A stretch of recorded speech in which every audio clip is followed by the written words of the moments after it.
Grace Watcher Broadcasting Network. This is the Grace Watcher Report.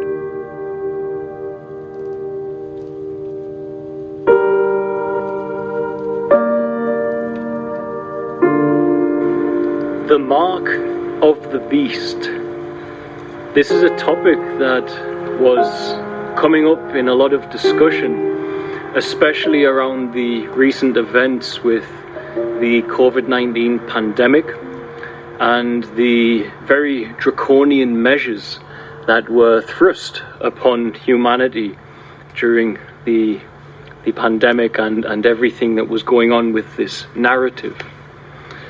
Now, if you don't know what the Mark of the Beast is, there is a passage in one of the most mystical texts of the Bible, Revelation. And in Revelation, it states that humanity will receive a mark at the time of the Antichrist. And this mark will be upon their hand and upon their forehead, upon their brow. And due to this mark, those who receive it will be restricted. They will not be able to move or to buy and sell. And in this story of Revelation, there are angels to be released to take care of this situation, to destroy the world, as it were. And therefore, before those can be released, it is said that 144,000 people must be saved. And for them to be saved, they must receive the seal of Christ. Now, the beast is denoted by a number in the Bible, and that number is 666. And so this mark of the beast and the number of the beast, they are important. They are together. They matter in the mystic understanding. And so I'm going to get onto this. I'm going to explain the mystic side of what all of that means. But before I do, I want to speak into why people think that this is a prophecy that is about to come to pass. At present, due to the measures that were taken around the pandemic, measures that many of us have questioned were excessive and unnecessary, and had an ulterior motive behind them. Many are concerned with the introduction into our consciousness. Now, you can also argue that, well, it's not even an argument, it's a truth. Human behavior off the back of this pandemic has been altered. We have accepted things like the QR code. We have accepted things like lockdowns, whereas we never have before. We have accepted that you require certain documentation to enter into certain buildings or to fly or to enter into wherever service or municipality you wish to go to. This, whether done intentionally or whether done via planning and intention and control, has altered the greatest resource on planet Earth's behavior, the human mind and human thought. Gold and oil has no value if humans don't value it. The greatest resource is how humans think. And so this alteration in our behavior, this programming of our behavior, this coercion into a new state of being is ongoing. Whether you believe it's intentional or unintentional, it's definitely happening. Those measures have revealed many things regarding the QR code, but one thing that people are concerned about is the RFID chip. A chip that will be implanted in your hand that will give you the ability to, for instance, pay for your groceries. It gives the ability to track where you are at any time, for it's permanently implanted. It's not like a bank card which can track where you are. It's not like a phone. It's implanted, so you can't leave it at home. You can't hide from these detection systems, which people argue 5G is going to make completely possible. And so this RFID chip is potentially people say the mark of the beast. It will be implanted in you and you will not be able to buy and sell without it. And it sounds like it fits, of course. However, in the mystical context of this story, then many people have already taken the mark, and that's what's important here. I too question the pandemic. Anything that comes up that seems like too much of a coincidence, I question deeply.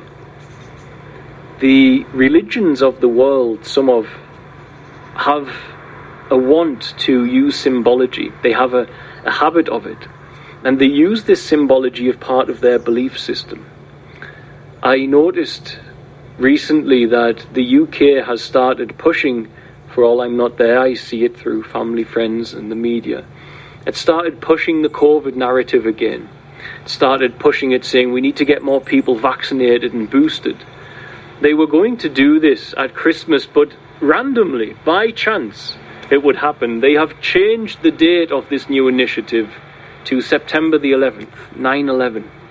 A date which goes down in history due to the attacks on the Twin Towers, where these buildings that had 111 floors were brought down to rubble inexplicably by a jet crashing into it, and also a building right next to them that was not struck by a jet, had no structural damage, also inexplicably fell at freefall speed on that day, World Trade Center 7. I've said before that numerology and the rulers of this world who serve the ruler of this world, Satan, plays a big role in what they do. In September 11th, the towers came down. In 2011, as many were discussing the possibility that the secret societies we speak of, the elitists who are controlling things, had gained dominion over earthquakes using certain weaponry that they had. Randomly throughout that year, earthquakes kept happening on Masonic numbers. 22-211, Christchurch is hit in New Zealand with an earthquake. 11-311, Japan is hit with a huge tsunami caused by an earthquake. 11-411, Spain was hit by an earthquake inexplicably.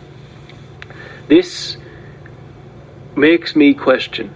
When I see these numerical numbers that I know have power and significance in the source code, a source code that Satan has hacked, the ruler of this world has hacked, and therefore creates from a state of ignorance at times, for the all-knowingness of Creator knows how to create without ignorance, for it's all-knowing. Satan, by mimicking and dissecting the movement of God, by understanding it through analysis and separation, which is ultimately where the first sin is born, pride, arrogance, separation, is also now mastering creation in the thought patterns of some, in the belief systems of some, but that creation is coming from a place of, in part, ignorance, because it is not all-knowing. I've said it recently that on the 11th hour of the 11th day of the 11th month, World War II was called off. The armistice began. These are all Masonic power numbers. They are all taking place inside our mainstream world events, major events. And we must look at that as a coincidence and ask what's going on. But one of the things that also goes on is that they use ceremony. The Romans built the Colosseum to ensure that the masses were distracted as they were sending them off to war to benefit the minority, to worship the god of Caesar, or the god of whoever the emperor was at the time. So they distracted them with games.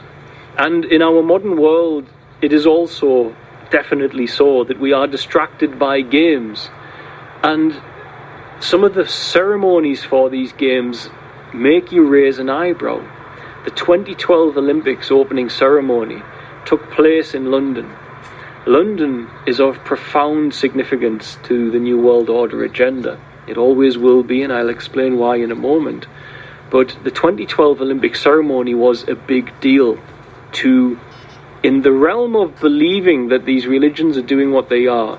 It would be a big deal to set up what's coming.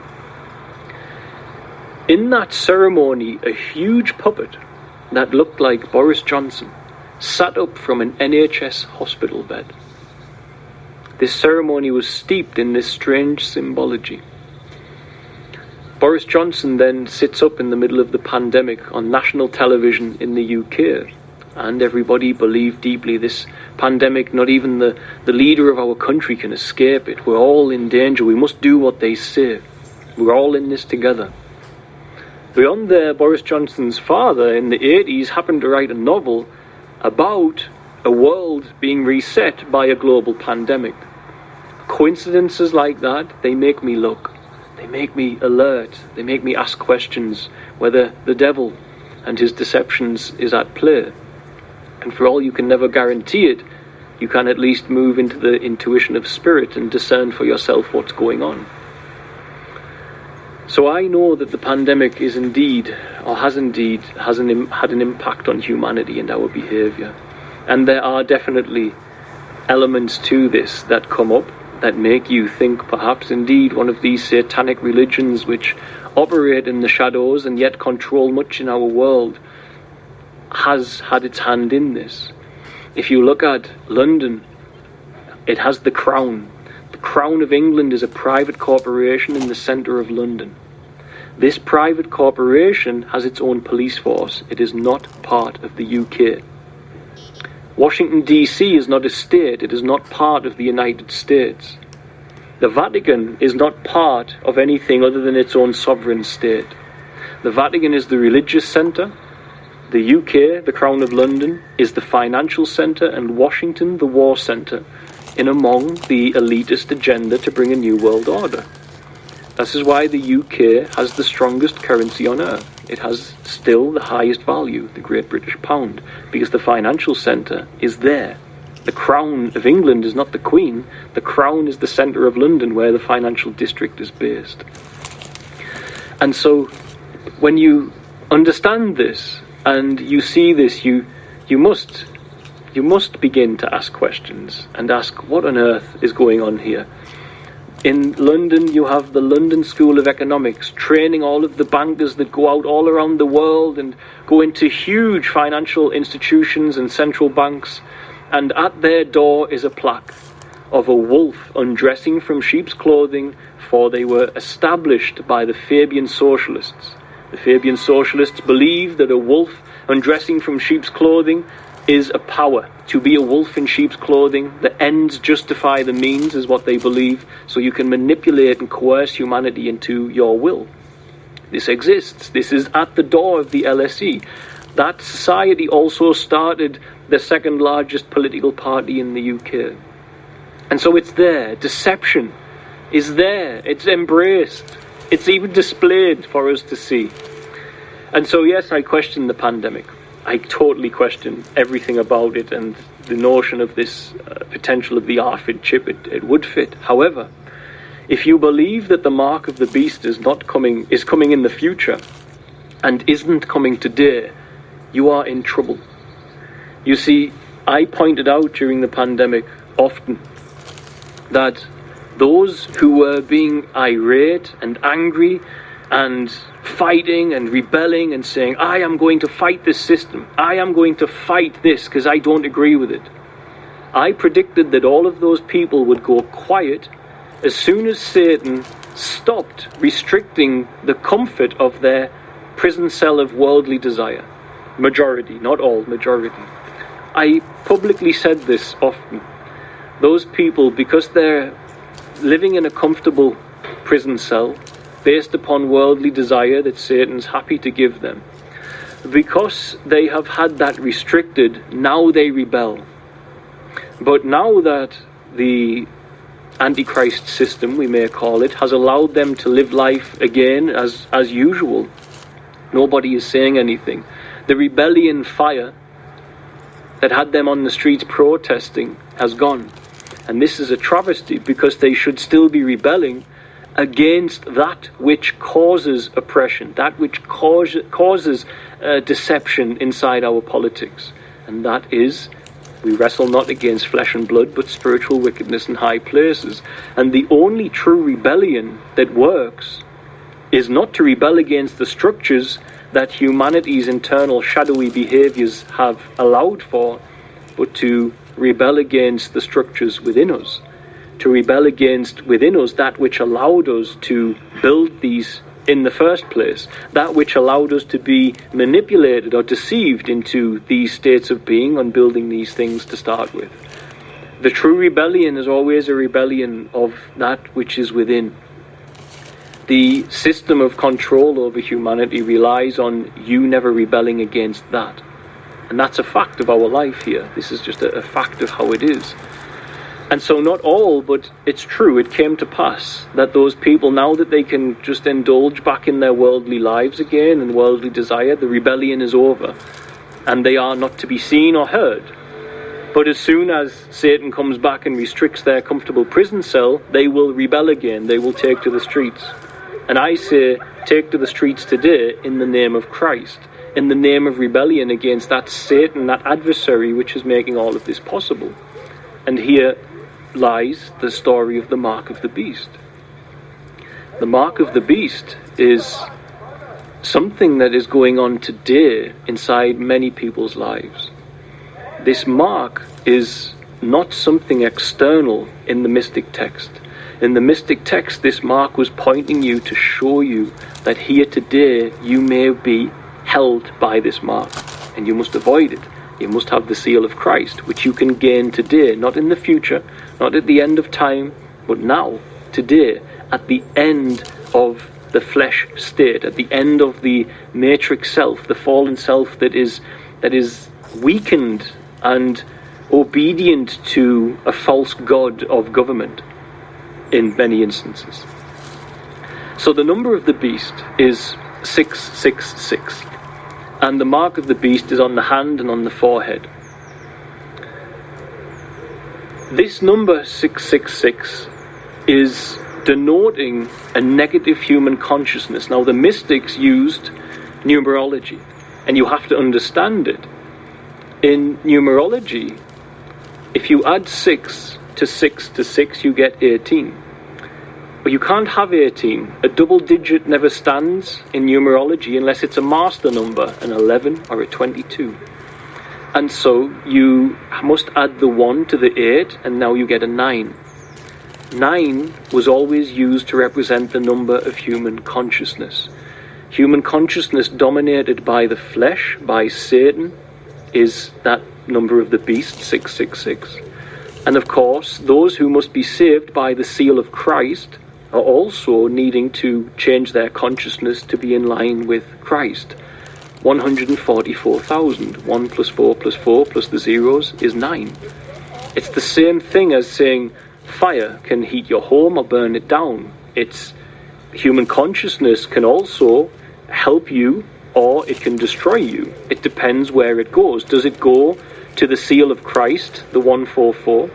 Or does it go to the seal of Satan, ultimately, the 666? Both numbers represent a state of consciousness. Now this number is present and forgotten in other parts of the Bible. In the story of Solomon, in Solomon's temple. Now, Solomon's temple is a story about you. It's about your body, your mind, your ability to walk in spirit.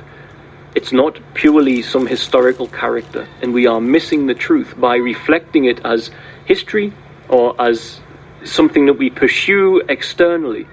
Reflect it on you. Solomon's temple is built in silence without tools. The temple of God, according to Jesus, is your body.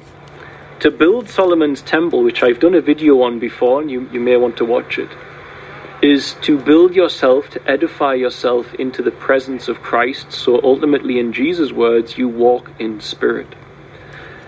In the story of Solomon, he gives up the temple in exchange for gold amounting to the number of 666. A score is 20. He gave up the temple for the beast nature, 666. He gave up the temple for the fallen nature. He gave up the pursuit of the will of our Creator in that compassionate state of wholeness and unity in exchange for separation and worldly desire. This is what he did, and not many preachers know that that number's even 666, but it is. Some Bibles even give you a dollar amount for that gold. They completely have no idea what this story is about. And so here we have Solomon's disappearance from the temple, shall we say. He turns his back on the temple, on the presence of God, through elevating himself in becoming loving awareness that is not pulled by the mind or by the impulse of the flesh. And he exchanges it to live based upon the impulse of the mind and the flesh, in exchange for gold totaling 666, the same as the number of the beast. This is common. Even Jesus says, cast your net to the right side of the boat.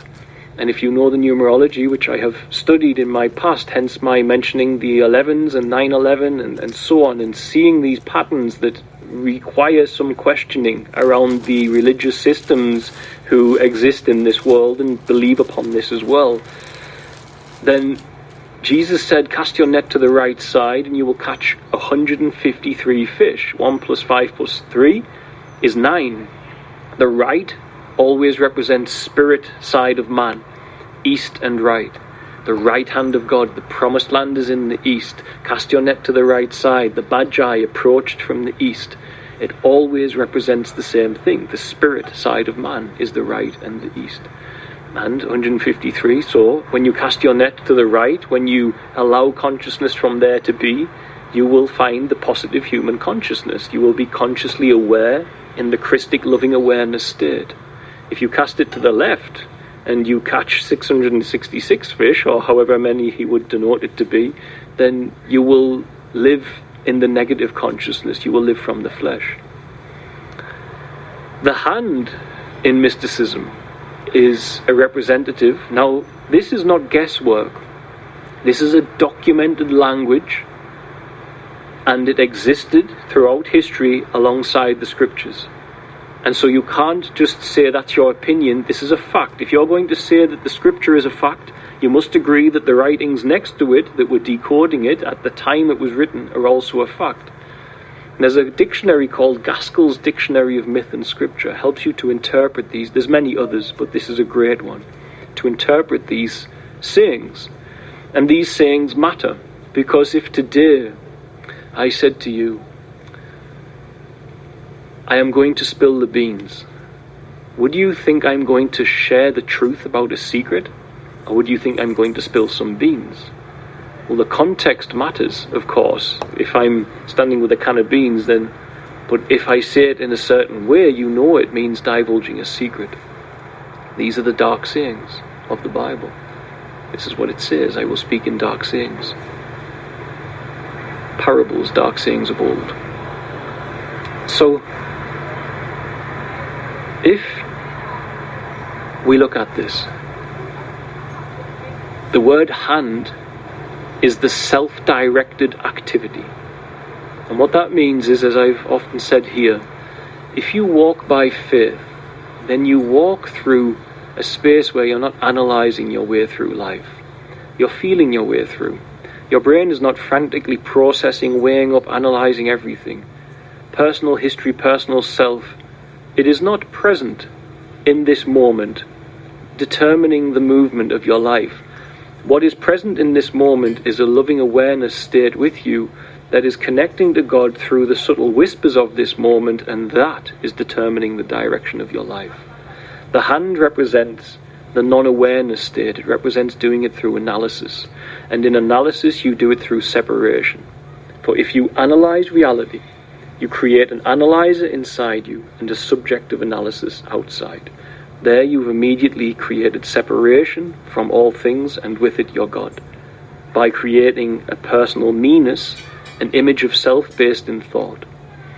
As Apostle Paul said, you must die and Christ be born. Christ is that unconditioned love that is born in the awakened state in all of our lives. And the you that must die is the personal history and the personal self based in thought. This is how it is. I have gone through it. I've walked in it. I know those moments in my life where I've heard God, which happened daily for me, and I've taken that path, and inexplicable, miraculous things have happened because I did. in that state, the personal history, personal self was definitely absent. It was dead. And that which was speaking and reverberating and lighting up my cells was the Christ, is how I see it, the will of unconditioned love.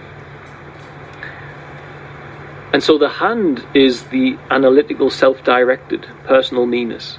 That's what it represents in mysticism.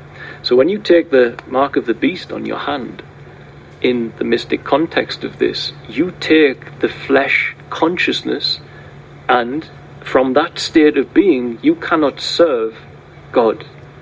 You can't, and you can't buy or sell without it. Buying or selling is the directive activity of survival. It's the side of us that must cook and clean and buy and sell and trade and have a profession to provide for ourselves. But this state of being, we require it. But if that state of being is functioning based upon the beast, the 666, the negative consciousness, then that means that if you are sitting today and you have $10,000 in your bank account, if you are driven by the beast, there's nothing you can buy or sell that it won't determine what it is. If you don't have peace and joy and inner love by simply looking at the beauty of the day, nothing more, by simply looking at your children and looking at your wife or whatever it may be, or by giving thanks to God, if you don't have that, then you may have $10,000 and you are going to use that for one purpose, to indulge in your worldly desire, to sustain the pleasure and the sensations of the pleasure that you require because you feel like you live in a void, an absence of the presence of God, the love of God, the wholeness of the awakened state. So that $10,000 that you have, you cannot buy and sell on behalf of God. You can't do anything. You can't do anything other than pursue your sin, pursue your worldly desire with it, for that is the foundation of all of your activity. If you, however, are one of the saved who receives the seal of Christ, remember in Revelation, it said that there at the right hand of him, there's that word right, east, is a book sealed up the back with 7 seals. The 7 energy centers of your body are a part of the mystic conversation of Christianity. They understood this. And the endocrine glands and energy centers correlate inside your body. And what it means is that if you live with purity, as a pious life, with righteousness, the vitality, the limited vitality that the universe is allowing for you to have this conscious individual experience as a human being here, part of the collective experience of humanity, then you will keep spending that energy. And you will not be able to break those seals. For when you do not spend that energy, which comes by realizing through grace that you are in the presence of God. Let me pull back a second. Those seals can't be broken until you are reborn. And your rebirth comes through grace. It doesn't come through the hand, through the directive activity of analysis and control. It comes through surrender. It comes through accepting what God has done for you, the forgiveness, the love that God has for you, and allowing in that space the letting go of the analyzer, the one who is separating you from everything that is analyzing, and therefore analyzer, subject of analysis. As you do that, as you let go through grace, there awakens in us the opportunity for us to maintain discipline over sin, missing the mark. And as we do that, we live a more wholesome life. And the more wholesome your life is that you live, the more vitality you retain, for you are no longer selling it into the possession of the God of this world, the ruler of this world, Satan, through sin or missing the mark. As you retain that vitality, you retain the energy that is given to you to fulfill the destiny of God's will for your life, shape, form, human body that you are, soul that you are within there. You maintain that vitality, and as that vitality raises, it will elevate itself and you will overcome the 5 senses being your master. Goliath and David. David took 5 rounded stones and he hit the giant here. The 5 senses were conquered, and the energy rose to defeat the 666 nature, which is represented by Goliath in that story, by bringing the energy to here. It comes to here through grace, not through self-effort. It's by God's grace. For I have anointed you with the oil of gladness, which anoints here, for you have loved righteousness and hated wickedness. The seals are broken in Revelation. Now the mark of the beast is on the hand, the self-directed activity, the analysis state, constantly thinking and trying to suss out life, constantly toiling and struggling inside your mind, instead of just flowing with peace and the subtle whisper of your Creator coming through the intuitive body. And of course the mark here is that your energy can't reach here. It cannot reach here. As David struck the giant here, his energy reached here by dealing with the 5 senses being his master. In Revelation, the right hand, the hand, that is marked with the beast, that is marked with the mark of the beast, it cannot continue to be marked without atrophying this. For you will spend your vitality, which would give birth to your connection to Christ, by having the energy symbolically here. This is what it represents. And so today, many of you will be taking the mark of the beast. It's not coming in the form of a chip. It's already here. It's coming because you're addicted to food, to pornography, to endless entertainment, that you're filled with anger and you've got no forgiveness, and all of this is expressing the 666 consciousness in your life. And many of you will never break the seals. You will never know Christ, therefore, because you will constantly spend the rest of your life spending your vitality in exchange for worldly desire, so you can sit comfortably in your prison cell, or, as many are, you can sit uncomfortably in your prison cell, for many are miserable inside of there, many are not happy. And so the mark of the beast is present. Now inside our world, as I say, coincidences must be investigated. You have a company called Monster Energy. Monster Energy has a logo of a claw mark, 3 claws. If you look at that claw mark and you reflect it upon the Hebrew language, you will see that the claw mark could easily be a 666. And just out of coincidence that we must look at and ask questions about, it would happen that indefinitely, without any doubt, drinking such a drink all the time would drag you into your flesh and into the state of consciousness whereby the 666 is having more ease of controlling you, that state of human consciousness that pursues worldly desire, etc. This company's slogan is Release the Beast. Unleash the Beast, I think it is. So they have a logo that looks like 666 in Hebrew. They have a product that definitely drags you into a more flesh, as Jesus would call it, state of consciousness. And their slogan is Unleash the Beast. And the mark of the beast and the number of the beast is 666. These coincidences, I don't step on them and say this is definitely so, but I do look at them and say there's something a little bit off here. There's something off, even if the makers of that logo say it was purely coincidental. We just created it based off of this. You have no idea what demonic influence the designer or the team designing that had if they have no relationship with God. If they live purely in the dualistic meanness, Satan has access to them. For the carnal mind is enmity to the laws of God, as the Bible says. The state of meanness is not subject to God's law. And so indeed you can create on behalf of Satan and not even believe Satan exists. I've seen it.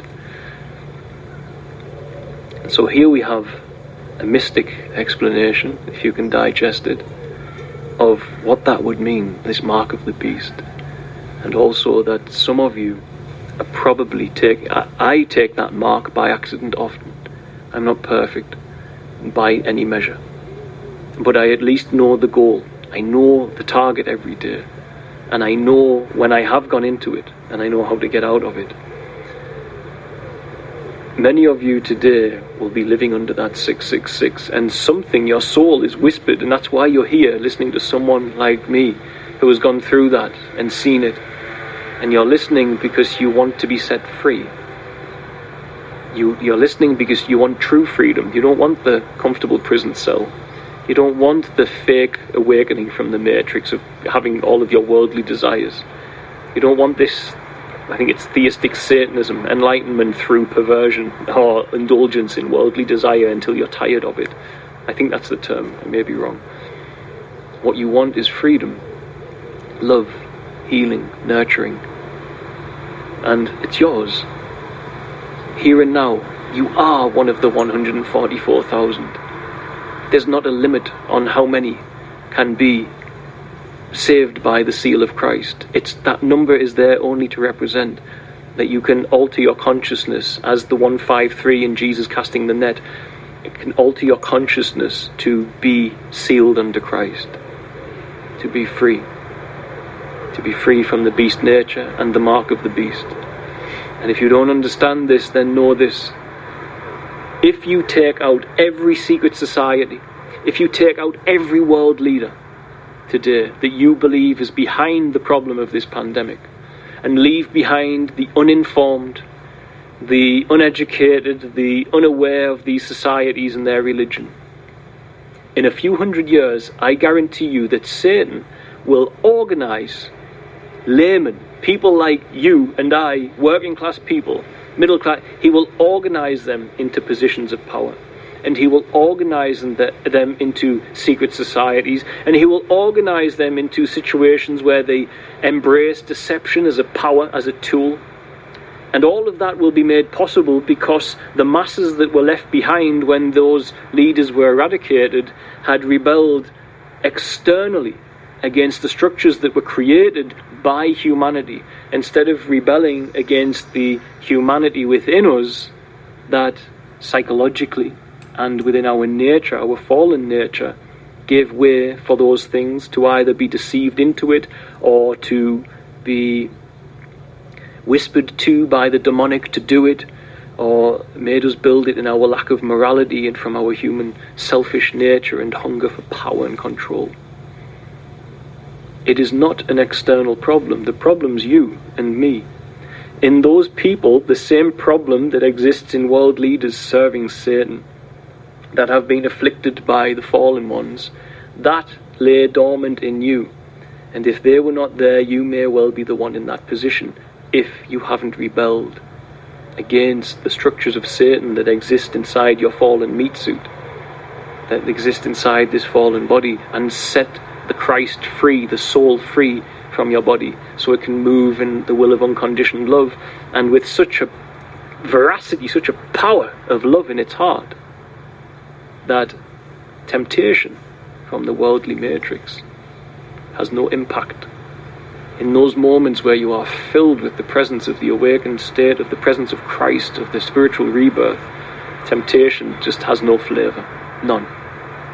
But when you fall back into the 666 consciousness and you're a bit tired and achy, temptation has flavour again. But what about those who are the rulers of the free world, who clearly do not carry the Christic? I've seen the contents of Hunter Biden's laptop, and I can guarantee his father does not carry the Christic, or those demons would not have controlled that man into such depravity. You see, we wrestle not against flesh and blood, but spiritual wickedness in high places, and the mark of the beast you should worry about has got nothing to do with the future. It's the mark you take today. God bless, guys. I love you all. I